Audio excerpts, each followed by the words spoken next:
Di tengah hiruk-pikuk kota Jakarta yang dipenuhi, deru kendaraan, klakson bersahutan, dan gedung-gedung tinggi yang menjulang ke langit, masih ada satu sudut yang terasa diam dan tua.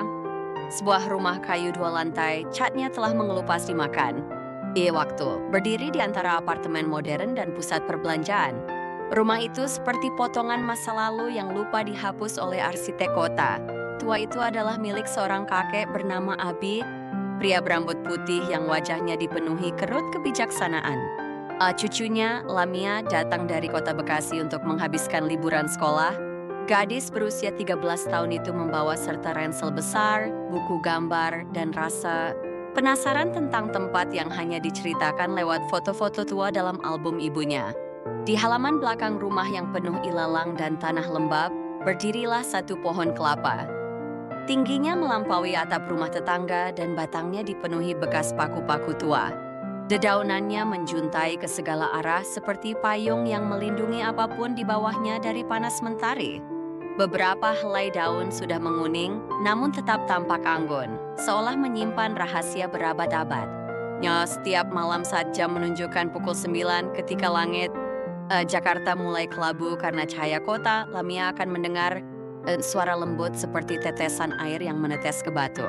Bukan dari kamar mandi, bukan pula dari atap bocor melainkan dari arah pohon kelapa. Suaranya konsisten, pelan, dan ritmenya seperti napas orang yang sedang menangis. Suatu malam ia memberanikan diri bertanya pada kakeknya. Duduk bersila di ruang tamu yang dipenuhi bau kayu tua dan lemari buku penuh debu, Lamia berkata, "Kakek, pohon itu menangis ya?" Sang kakek hanya mengangguk pelan sambil menyesap tehnya.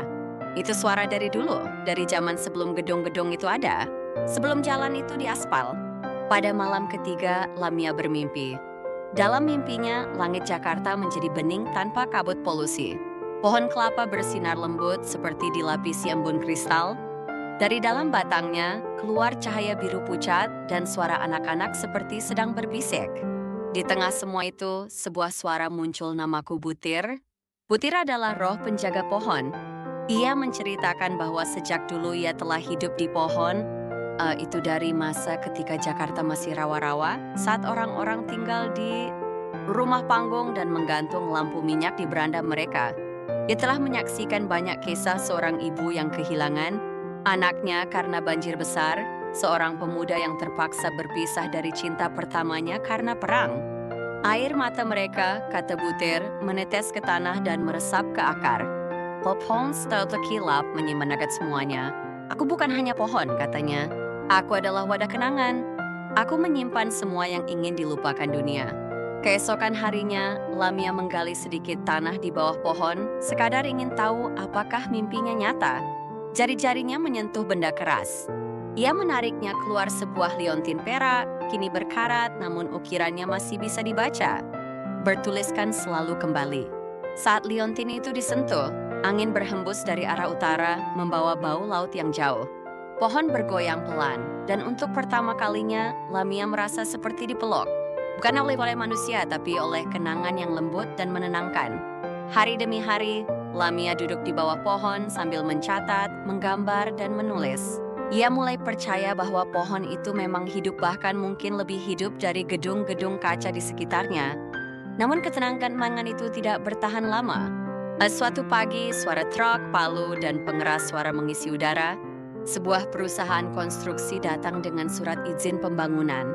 Pohon itu, menurut rencana, akan ditebang untuk dijadikan jalan masuk proyek apartemen. Lamia berlari ke rumah dan menangis. Ia bicara pada kakeknya, pada tetangga, pada guru-guru, tapi semua orang berkata, "Kami tidak bisa melawan izin." Tak putus asa, Lamia mengambil ponselnya dan mulai merekam suara tetesan air dari pohon setiap malam.